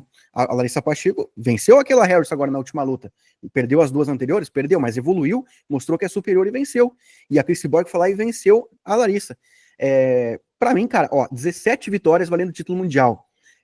Tu pegar o cinturão e vencer e defender ele 16 vezes, cara. Isso aí, chega um momento que o número ultrapassa as outras coisas. É igual o Khabib. O Khabib conquistou o cinturão, defendeu 3 vezes, saiu fora. Mas se um cara que ele venceu tivesse conquistado o cinturão depois, vencido 4, 5, 6, 7, 10 defesas de cinturão, o cara ultrapassou o Khabib, mesmo tendo perdido pro Khabib. Para mim, você se aposentar no auge, isso é uma atitude que não deve ser premiada. E a Amanda Nunes fez isso. A Cris Cyborg continuou lutando, continuou fazendo acontecer. 17 vitórias pelo título mundial e a Amanda Nunes 11. Isso para mim é uma diferença muito grande a ponto do critério de desempate ali ser o confronto direto. Me desculpe, para mim é tipo o Weidman contra o Anderson Silva. Venceu 2 vezes o Anderson, mas o Anderson Silva fez muito mais. A carreira dele é muito maior. Então esse é o meu ponto. Eu acho esse argumento muito furado, porque do número de defesas, porque é a mesma coisa que um time que ganha 10 vezes seguidas a Sul-Americana é melhor do que um time que foi tricampeão da Libertadores. Mas que Sul-Americana, cara? Deixa eu ouvir até agora, deixa eu concluir. São 2 pesos, 2 medidas, né? Se a gente fala do nível de enfrentamento, é indiscutível que o UFC é o evento mais difícil, mais concorrido, que tá no topo da cadeia alimentar. Se você discordar disso, realmente a gente vai discordar até o fim. E não acho que seja se a Amanda Nunes não tivesse vencido a Cris Cyborg, com tudo que ela fez no UFC, naqueles longos anos de reinado, Valentina, Misha Tate, Holly Holm, todo mundo que ela venceu, naqueles longos anos, eu acho que ela ainda assim seria GOAT, independentemente do confronto direto. E aí tem um confronto direto como uma cereja do bolo. Então, mas enfim, a opinião do Meloto é relevante, né? Afinal de contas, é ninguém menos do que o MMA Meloto. E a Cris Cyborg, de fato, tem um legado impressionante, talvez como legado inigualável. Ela é anterior à Amanda Nunes e posterior à Amanda Nunes, né? A Amanda, quando cresceu, a Cris era a GOAT. A Amanda se aposentou, a Cris ainda está vencendo a Larissa Pacheco, campeã da PFL. A Cris conquistou esse lugar de estar nessa discussão. Conquistou o lugar de tocar o coração do Meloto. Mas eu acho que quando você analisa mesmo friamente o cartel de uma e de outra, aonde a carreira, em quais eventos a maior parte do tempo as carreiras delas se desenvolveram, fica meio difícil. Assim, para mim é muito claro a Amanda Nunes como GOAT e muito claro a Cris Borg como segundo lugar, a léguas de distância do terceiro lugar, seja lá quem for, Valentina, Honda, não sei. Assim, eu concordo que assim, a Cris está muito mais próximo da Amanda do que a terceira colocada está próximo dela. Tanto que para mim a discussão está funilada nas duas. Mas esse é o nosso ponto. Pode falar aí, Barbie, Meloto, Aline. Eu só queria complementar que, por mais que o UFC seja o maior evento, né, da atualidade, isso não tem dúvidas, o nível é maior, se tu pegar o conjunto, o bolo todo, mas no peso-pena feminino especificamente, isso não se aplica, porque o UFC, para começar, não tem mais essa categoria. Então, hoje a elite é nas outras organizações mesmo. Mas é que a defesa do goltismo da Amanda Nunes é pelo peso galo, não pelo peso-pena, né? Sim, e o peso e o peso-pena da Cris Borg, que ela reinou, ela independentemente do evento, ela Mas sempre vamos lá, está lutando. me pergunta quem é o maior peso-pena da história. Me pergunta. Sim, qual é o maior peso-pena da história? Cris Borg. Sem dúvida. Mas perdeu para Amanda Nunes. Mas aí eu concordo com o Barbie e com você. Cris Borg, maior peso-pena. Sim, eu também, mesma coisa, óbvio. Isso aí é uma coisa muito óbvia. Cris Borg, com certeza. Claro, você coloca ela como GOAT, mas eu que coloco a Amanda como GOAT, coloco a Cris como a maior peso-pena da história. Mas quando você fala de GOAT, cara, aí é difícil. É difícil até não trazer o confronto direto para jogo. Com duas narrativas tão poderosas, empatadinhas ali, pô, quem será que vai e tal, mas elas lutaram entre elas. Nesse caso, o confronto direto não tem como passar incólume. Mas ela parou de lutar, a Amanda Nunes não luta mais. Então você... Ela parou no tempo, cara. Então ela não é teu ídolo, você não desgosta dela por conta disso, mas isso não pode interferir na hora de eleger uma lutadora como GOAT. Você pode, ter um desgosto pela Amanda Nunes. Não. Ela é a GOAT, mas parou no auge, ter continuado.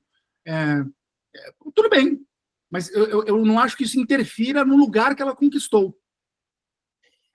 A vitória da Amanda Nunes sobre a Cyborg é o que define, né? Porque a Cris Borg tem muitos feitos. Eu falei o contrário disso. Eu falei que ela seria GOAT mesmo sem ter vencido a Cris. Tivesse perdido, mesmo sem a luta ter acontecido. Isso que eu quis dizer. Pois é, mas aí tu tá desclassificando a categoria dos pesos penas, cara.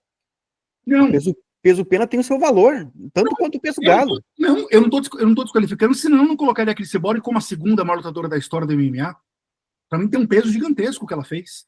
Entenda, o fato de eu colocar a Amanda como GOAT não quer dizer que eu acho a Cris Borg uma baranga. Pelo amor de Deus. É um monstro. É de longe a segunda maior lutadora da história. Não é porque eu acho que a Amanda fez mais que eu acho a Cris Borg que ela fez pouco. Ela fez muito. E, repito, eu acho que o legado da Cris é maior. O legado da Cris é maior. Pois é. Mas por que tu não coloca a Valentina acima da Cris? Porque... Bom... A Valentina tá fazendo tudo no UFC também. Tempo no auge. Porque daí entra, de fato, assim, a Valentina tem manchas. As duas derrotas para Amanda Nunes, o peso galo, que era a categoria original dela, que ela nunca foi campeã, foi reinar numa categoria que foi criada para ela, mas para mim a Valentina é a terceira. Também, cuidado com essa provocação, porque parece que então que eu acho que a Valentina é uma lutadora, que não fez nada, ela é outra gigante. Claro, com certeza. Gigante. Para mim é a terceira, na frente da Honda. Pelo que ela fez no peso mosca, para mim ela passou a Honda. Mas aí, minha opinião, aliás, vamos entrar no próximo assunto aqui, para finalizar. Quais são os top 5? Então a gente entendeu aqui. Amanda Nunes é a GOAT do MMA para... Discordo completamente. Não, para Fabiano Rampazzo, você não pode discordar da minha opinião. Para Fabiano Rampazzo, para João Menegali Barbi, para a Aline. Cris Borg e a Gold do MMA para Igor Melotto. Nesta discussão aqui foi 3-1. Quais são as 5 maiores lutadoras da história? Eu vou dar já o meu top 5, cara. Para mim, número 1, Amanda Nunes. Número 2, Cris Borg. Próximas. A Cris Borg tem um legado maior, mas não é a Gold. Amanda Nunes. Número 2, Cris Borg. Aí um pouco mais abaixo, em terceiro lugar, Valentina Shevchenko. Em quarto lugar, pertinho da Valentina. Veja, Cris e Amanda mais próximos, Valentina mais distante da Cris, e aí Ronda e Valentina bem próximos. Quarto lugar, então, Ronda Rousey. E quinto lugar, Joanna Jędrzejczyk. Qual o seu top 5, Barbie? Eu acho que, pra ser sincero, eu acho que o meu top 5 é esse mesmo. Eu não sei como que ficaria a ordem do número 3, 4 e 5, mas eu acho que os nomes seriam exatamente os mesmos. Eu vejo muita gente que quer colocar a Rose justamente por conta dessa questão de confrontos diretos, e eu acho perfeitamente que a Weili Zhang tem o potencial para entrar nessa lista em não muito tempo, mas nesse momento eu concordo com você, Ronda, Valentina e Joanna. Mas diferente de mim, que coloca a Valentina em terceiro, porque para mim está muito próximo a Ronda e a Valentina ali. Você colocaria a Ronda em terceiro? Não, eu chutei a ordem. Eu acho que se eu fosse pensar na ordem, eu colocaria a Valentina em terceiro. Acho que seria a mesma ordem sua. Valentina, Ronda, e eu acho que Ronda e Joanna tá mais próximo do que Ronda e Valentina, para ser sincero com você. Entendi. Tá bom. Tem essa pequena discordância de mim, mas a lista foi a mesma. Aline, qual as suas top 5? Então vamos lá, porque eu vou ser um pouco polêmica. Vou ser diferente de vocês, ó.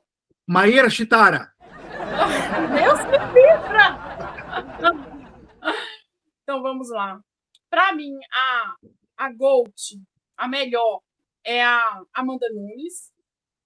Segundo, a Ronda Rousey, tá? Porque fazer 6 defesas de cinturão igual ela fez, não tem. Então, vem lá a Ronda Rousey. Depois vem a Cris Borg. Depois eu coloco a Valentina e a Elise. Olha só, hein? Olha só, Russa Nobre chegou causando, hein? Por favor, comentem a opinião da Russa Nobre aqui nos comentários, sem perder a linha. Comentários machistas serão apagados. Melotto, qual o teu top 5, por favor? Bom, o meu é Cris Borg como número 1, Amanda Nunes como número 2, Valentina Shevchenko como número 3, Ronda Rousey como número 4 e Joanna Jędrzejczyk como número 5. A mesma que a minha, do Barbie, com a diferença do primeiro para o segundo, né, Melotto? Eu fiquei muito na dúvida entre a Joanna e a Zhang Weili, porque a Joanna perdeu para a Zhang Weili, mas eu mantive o mesmo critério. Ela tem uma vitória a mais valendo o cinturão mundial, o cinturão do UFC. É interessante você pensar isso, porque, tipo assim, as 3 maiores pesos palhos da história do UFC são, obviamente, a Rose, a Joanna e a Weili Zhang. E a Joanna perdeu 2 vezes para as duas, sabe? Mas eu ainda coloco a Joanna na frente por termos de dominância mesmo dentro da categoria. Quando a Joanna era campeã, a impressão que dava é que ela nunca perderia esse cinturão. Eu nunca mais tive essa sensação depois que ela perdeu o cinturão. Nunca mais. Exatamente. Esse é um ponto que coloca a Amanda e a Cris num lugar diferente, né? Da mesma forma que a Ronda também teve isso, né? Tipo, tinha uma ideia de que assim as lutas eram protocolares, né? Tava colocando ali para entrar pro cartel só. Essas 4 conquistar. E a Johanna também, né? No seu auge. Essas 5 conquistaram esse lugar, né? De a gente simplesmente achar que era favas contadas, qualquer uma colocasse na frente dela. É verdade. Só para antes de finalizar e a gente ir para os tapinhas de despedida, eu quero só repetir uma coisa que eu falei num podcast retrasado, que essa discussão de GOAT, ela é e sempre será muito subjetiva. Não tem matemática certa. Tá aí, cara, o Meloto, que entende de MMA como ninguém, acha que é a Cris Borg. E eu penso diferente com todas as forças, com todos os argumentos do mundo. Assim, para mim é muito claro. E quem tá certo? Cara, para mim eu tô certo, pro Meloto ele tá certo. Você, Cavalheiro, você, Donzela, tem a seu lutador preferido como GOAT. Russa Nobre colocou a Ronda Rousey como segundo lugar. A escolha é subjetiva, os argumentos dela são dela. É conversa de botequim isso. Não tem como ser diferente. E sempre será quem é o melhor jogador da história. Pelé, Messi, Maradona. É conversa subjetiva.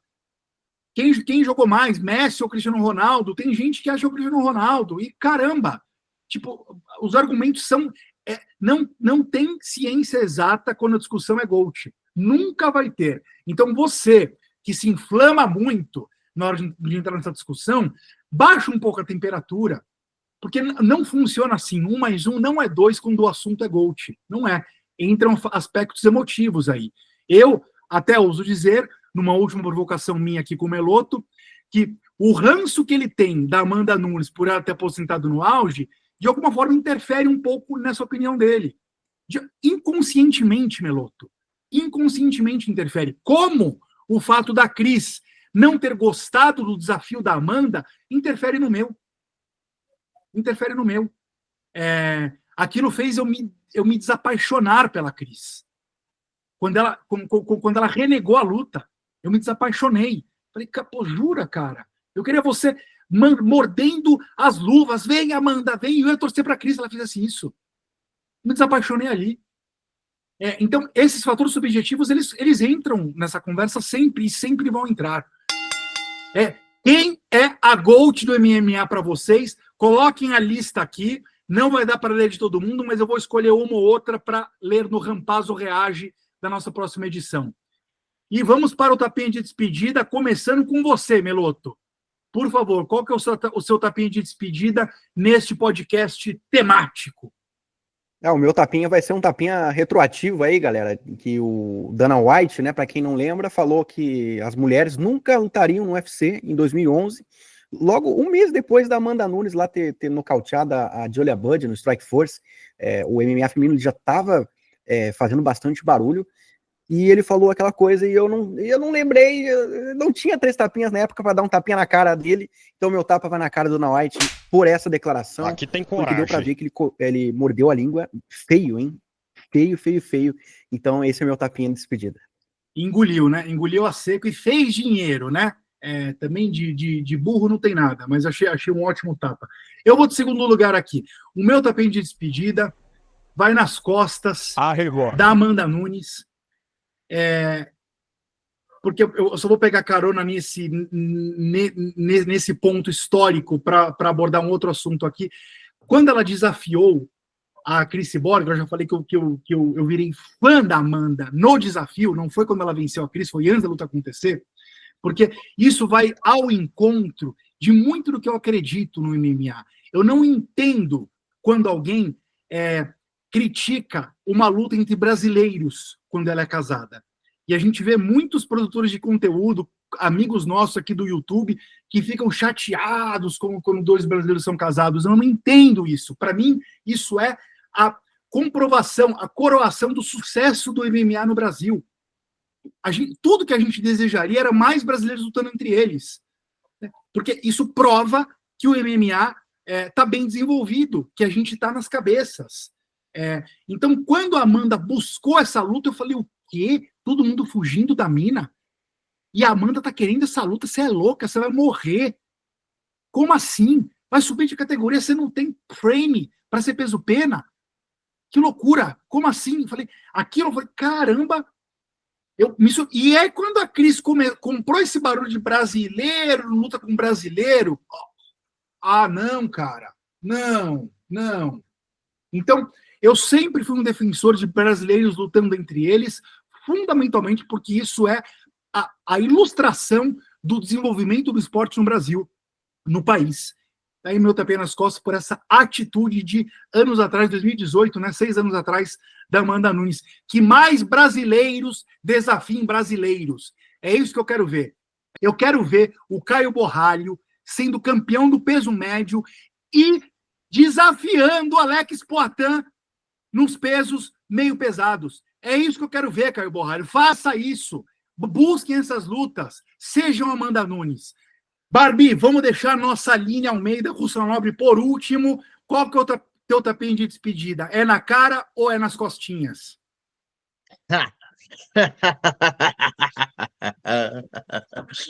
Ok, senhoras e senhores, venham aqui com o seu capitão. Olhem nos meus olhos, olhem no fundo destes meus olhos. Meu tapa de despedida vai na cara do Conor McGregor. Aqui tem coragem. Vagabundo. Conor McGregor, para quem não sabe, foi condenado essa semana passada a pagar uma...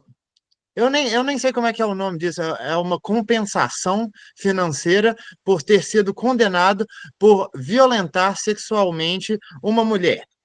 E aí tem todo aquele esquema, né? A gente está falando aqui de como que as mulheres são condenadas nesse esporte, e tipo assim, você está mexendo com o público de MMA, você está mexendo com o esgoto do machismo, sabe? Você vê a galera destruindo ela nos comentários, e eu só queria deixar algumas coisas bem claras aqui, se você acha que defender o Conor está valendo a pena.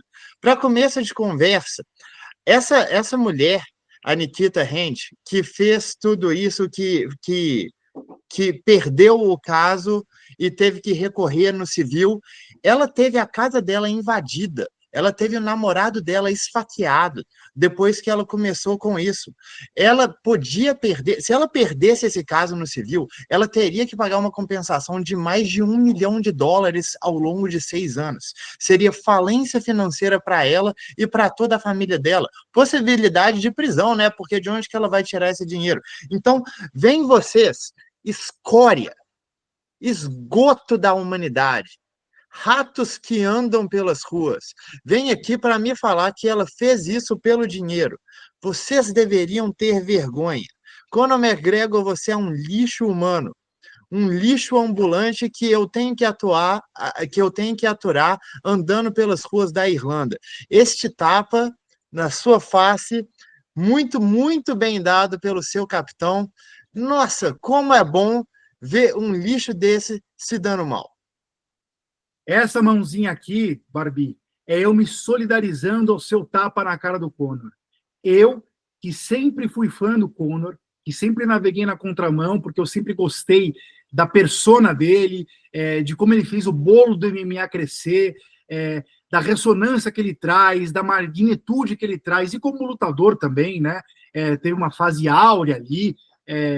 Eu, de fato, sempre tive muito mais inclinado em que pese os vacilos extra-octagon do Conor, que não são poucos e não são de agora, eu sempre tive um olhar um pouco mais caridoso por gostar muito da personagem dele, que ele cria, o trash talk que ele faz. Você não gosta de trash talk, eu gosto. E como lutador também, né, muito eficiente, a forma como ele vencia as lutas, dizia em qual round ia vencer, aquela coisa meio mística. Toda a adoração que eu já nutri por Conor McGregor foi pro ralo, para esse esgoto que você mencionou aqui, com esse caso que veio à tona nos últimos meses e que teve essa condenação na semana passada. Realmente é uma coisa lamentável, para não falar outra coisa. O Conor, na verdade, na minha opinião, não tinha que pagar nada, ou melhor, tinha que pagar, claro, uma indenização, mas eu acho isso uma pena muito branda. Ele tinha que ser preso. Inclusive, tá tendo movimentos e passeatas lá na Irlanda, recorrendo uma movimentação social contra essa sentença. O Conor McGregor tinha que estar na cadeia. Se teve um julgamento idôneo, né, e esse julgamento concluiu com provas de que ele fez o que ele fez, cadeia. É inacreditável que a pena tenha sido apenas a compensação financeira. É inacreditável. Parabéns pelo teu tapa, Barbie. Ô, Russa Nobre, queremos saber, e você? Vai vir de tapa na cara? Tá brava como Meloto e como Barbie? Ou tá paz e amor como eu com a Amanda Nunes? O meu tapa na cara hoje vai pro John Jones. Aqui tem coragem. Para ele virar homem e parar de correr do Tom Aspinall. Bravíssima! Bravíssima! Bravíssima! Uma salva de palmas para a Russa Nobre. Vou pegar esse tapa na cara. Quer falar mais alguma coisa, Aline? Não, ele... Assim, na minha visão, cara, se ele tinha que passar pelo Miotite e passou, ele tem que já marcar a luta dele para enfrentar o Tom e não ficar cheio de balela e correr na luta, não. Eu vou pegar esse teu tapa na cara e improvisar aí um conta Meloto, que não estava no roteiro. Ô Meloto, você tem alguma informação sobre a chance dessa luta acontecer mais quentinha aí pra gente? As últimas informações dão conta que eles estão negociando, né? Tanto o Jones quanto o lado do Aspinall estão em negociações. O Jones deu a entender que vai continuar lutando, não vai se aposentar mesmo, né? Não teve nenhuma cerimônia de despedida, não teve aquele clima de despedida mesmo. Ele fez questão de atiçar o público com aquela entrevista pós-luta, né? Depois do evento. Então, tudo indica mesmo, galera, que ele vai lutar de novo e que a próxima luta vai ser contra o Aspinall, porque é a luta que o UFC quer, é a luta que o público quer e é a que faz mais sentido mesmo, né? Tomara que aconteça. Não, é a luta que faz mais sentido, é a luta que o público quer, mas a gente sabe que não é a luta que o John Jones quer ou queria. O teu feeling, Meloto, a tua intuição, como o maior repórter de MMA desse Brasil, é que essa luta vai acontecer ou não? É que vai acontecer. Olha, e é contramão o que eu disse no podcast retrasado aí, né? Porque eu achei que não ia acontecer. Eu tinha ido ao futuro, galera, mas eu me enganei. Na verdade, era um sonho. Eu não fui exatamente para o futuro. John Jones, galera, ele não quer essa luta, não é a luta que ele gostaria, porque ele pode ser exposto, né? A luta com maior risco que existe para ele, mas a recompensa certa, se atingir essa recompensa, ele disse que vai aceitar e vai lutar contra o Aspinall. Então, o meu feeling diz que ele vai fazer isso acontecer sim. Ai, hein? Cavaleiros e Brutamontes, donzelas e desdonzeladas, queria terminar esse podcast agradecendo muito a Aline, a presença dela, da Russa Nobre, né, que trouxe um pouco de feminilidade para esse podcast, para esse universo tão masculino, e a gente anseia por mais mulheres. Quem sabe um dia, Meloto, a gente não viu uns 4 tapinhas com uma mulher aqui na bancada, né? Aline, obrigado mais uma vez. E as portas estão abertas. Voltará mais vezes. Eu quero agradecer a todos pelo convite, tá? Muito obrigada. Quero mandar um abraço, pode? Claro. Quero mandar um abraço para a minha equipe, que é a Panela Fight, né? Que eu participo de uma competição no Bolão do Piloto. E você sabe o nome deles? Dos meus companheiros? É. Sei, claro. Por favor. Eu quero mandar um abraço para o João Paulo. Quero mandar um abraço para o Tadeu Marquezine. Quero mandar também um abraço para o Caio Bagatelo. Quero mandar um abraço para o Luan. Para o Regis. Quero mandar para o Natan também um beijo. E também quero mandar para o Júnior, né? Um grande abraço. E é isso. Muito bem, eu só quero dizer que todo mundo ganhou um abraço, o Natan ganhou beijo, hein? Ai. Muito bem. Cavaleiros e Brutamontes, até quinta-feira que vem, como sempre. O Meloto sobe o podcast de manhã, antes do almoço. Dá pra comer assistindo a gente. Um grande beijo.